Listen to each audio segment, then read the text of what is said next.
Hello and welcome to another Dragonstorm Studios video.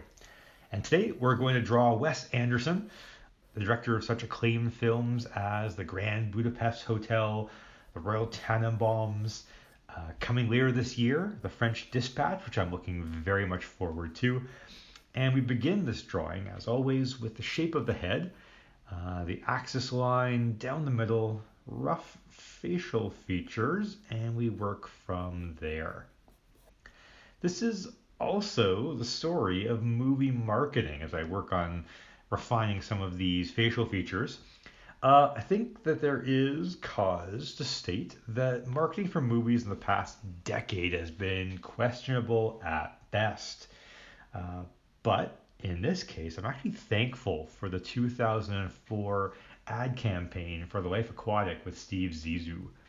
I remember the trailer focusing on the comedic elements of the film, with Bill Murray in the lead and my nostalgia goggles firmly focused on his role from Ghostbusters, which would have been 1984, 20 years earlier.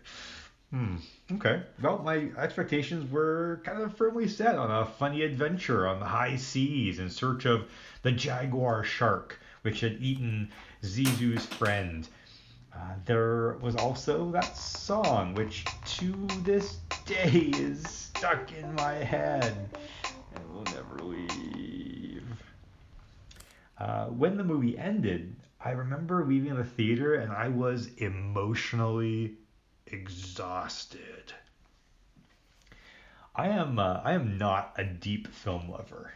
On this channel, I am, by my own admission, pretty easy to please.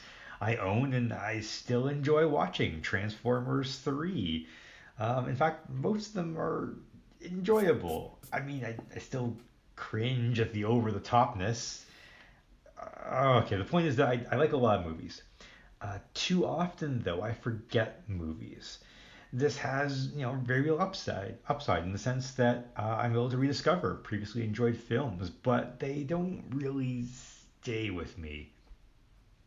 The Life Aquatic with Steve Zissou stayed with me. Long after leaving the theater, I was thinking about it. And I say this with no small amount of shame. I was angry at it. How dare it subvert me and trick me into watching this? But it stuck with me. How could this present such an unlikable protagonist? But I couldn't stop thinking about it. The idea of trauma and dealing with pain were not things that I really wanted in my escapist movie, but the more I thought about it, the more I realized that in achieving an emotional response within me, that's actually what made the experience so memorable. I wanted so much to like the character because I came in with entirely false expectations. I wasn't a child in 2004, but I grew up a lot because of this movie. Now, it was not immediate or even consistent, but it put me in a much better place when I watched The Grand Budapest Hotel in 2014. It had familiar actors, a familiar style, familiar shots. I also had a very different and more positive initial reaction to it.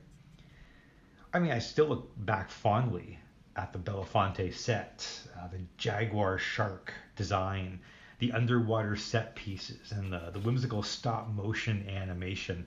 But it is the story and the characters that kept me coming back for more, and back to Steve Zissou.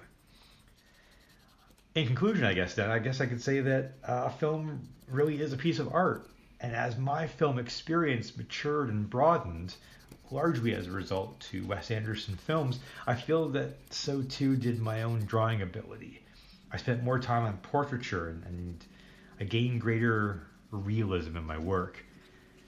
I'm thrilled at how far I've come in my artistic journey, but I have to acknowledge the influence that Wes Anderson had on my development as an artist and as a film lover. It all began with a misleading trailer. I hope you enjoy this video, and I hope you have a spectacular day.